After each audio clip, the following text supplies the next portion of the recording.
step, which is great. Let's see what we need to do to make that happen. That's their phrase that they use to get into the appointment side of everything. Great. So great. Let's see what we need to do to make that happen.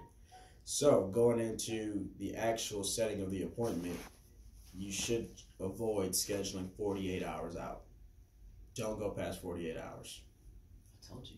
That was it. Has to be within 48 hours. Wow. And when they do that, they go into it. They send them an email calendar invite, the actual prospect. They send them the agent's calendar invite because it's just a reminder that, hey, an appointment. Here you can have access. Here's what you can see. 2 o'clock, blah, blah, blah.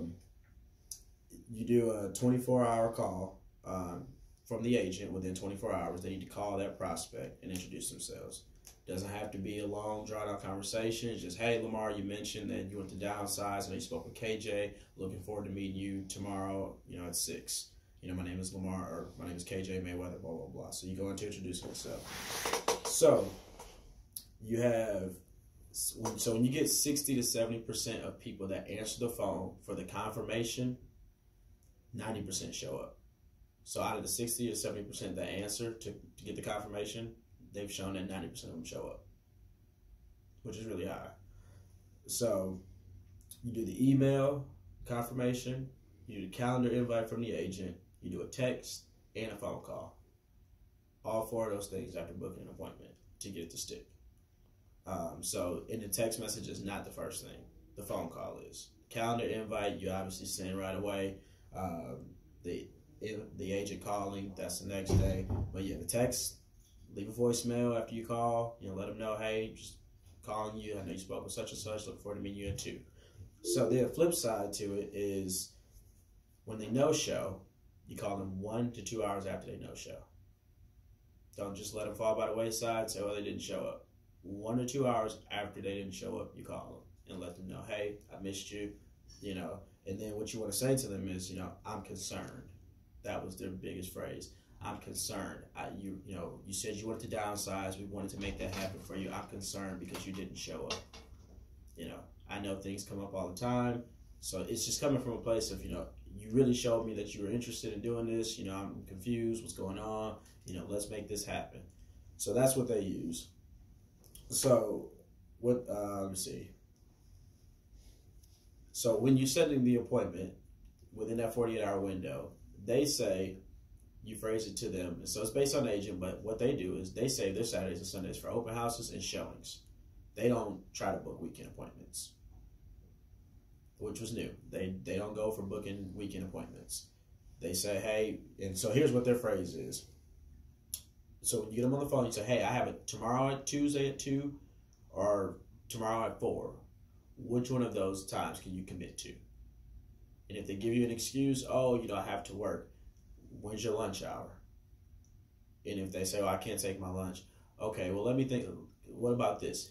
If you went to your boss and told them, or your employer and told them that you were going to buy a house, this is your first time or whatever time, and you were interested in doing so, you're excited, do you think your boss, do you think your employer will let you off to go do that, to let you go purchase a home?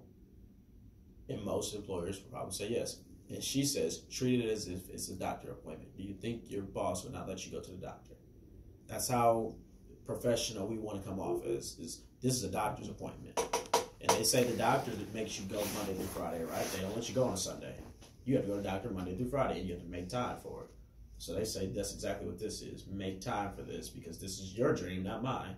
So make time for it. So that's why it's, hey, Tuesday at 2, Tuesday at 4. Which one of those times can you commit to? And if they say, I have a problem, or you ask them, is there anything that may come up to stop you from honoring this commitment? Oh, well, I have to get my kids at 3. Okay, let me ask you this, Lamar. Do you have a backup in place that can go and pick your kids up at that time?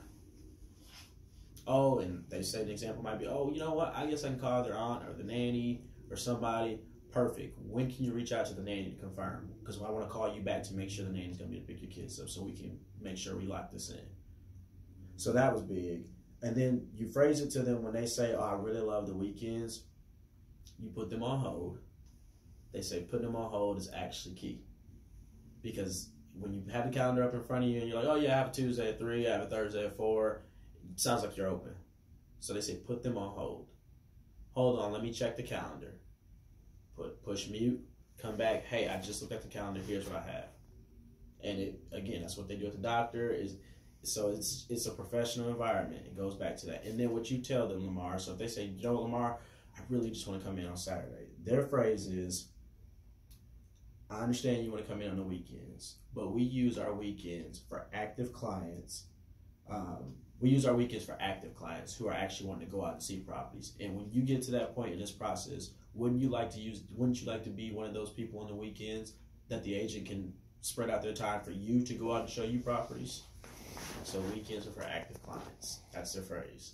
So that's why we want to stay away from the weekend appointments. If you have to set something 3 days or further out, don't set it.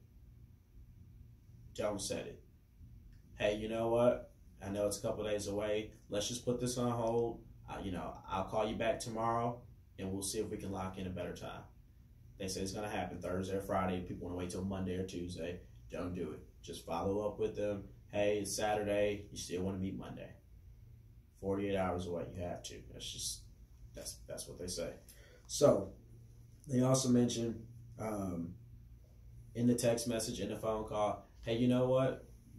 We're obviously focusing on customer service. We have a free beverage for you here. What's your beverage of choice so I can grab it for you? So when we meet, I have your beverage ready for you. Do you like soda, coffee, water, juice, whatever it is? And that makes them feel like, oh, this person's going out of their way to give me a snack or drink or whatever. I need to show up. Whether it's you going out of your way to grab a Starbucks drink. I mean, people love Starbucks. So that, again, makes them feel like they need to honor that commitment. So in the call, in the text, in the email, make sure you phrase it as this is not a confirmation. They say when you say things like confirmation, it's giving them a window out of it because they're saying, oh, so it's not really locked in yet. You're calling me to confirm so I can still change it. I still have that wiggle room. So what you phrase it as is this is a courtesy reminder.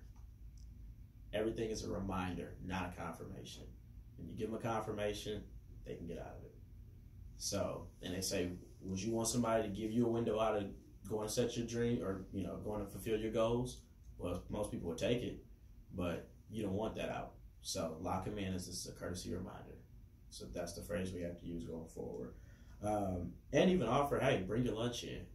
I have people come in and sit all the time and eat their lunch while we go over this consultation. I have no problem doing that.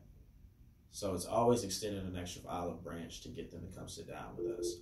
If they no-show, ISAs are always following up. Agents do not follow up with them.